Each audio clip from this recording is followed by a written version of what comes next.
বেশ কিছুদিন হলেই অপেক্ষা ছিলাম মেয়ের ইউনিভার্সিটি কবে ছুটি হবে আর বাসায় আসলে ওকে মনের মতো করে এটা ওটা রান্না করে খাওয়াবো।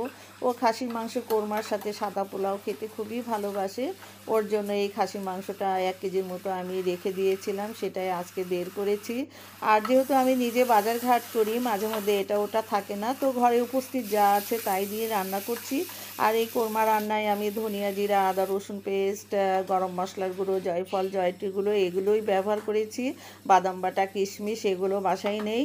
তো আমি টক দই ছিল না, যার দরুন আমি গুঁড়া দুধ সাথে লেবুর রস ব্যবহার করেছি। মাংসটা অনেকক্ষণই কষিয়ে নিয়েছিলাম, তারপরে ঝোল দিয়ে শুকিয়ে তারপরে নামানোর আগে আমি একটু জয়ফল জয়ত্রী আর গরম মশলার গুঁড়ো দিয়ে নাড়াচাড়া করে একটু 2 টেবিল চামচের মতো চিনি দিয়েছি।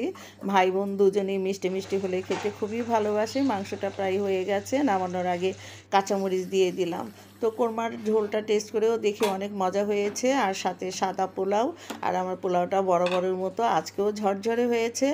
আর পেঁয়াজে বেরেস্তা কড়াই ছিল, সেটা পোলাওয়ের উপর দিয়ে দিলাম আর কোরমার উপর দিয়ে দিলাম। আর এটাই ছিল ভাই বোন দুজনের দুপুরের খাবার। তো সবাই ভালো থাকবেন, পারলে পোস্টে লাইক কমেন্ট শেয়ার করবেন।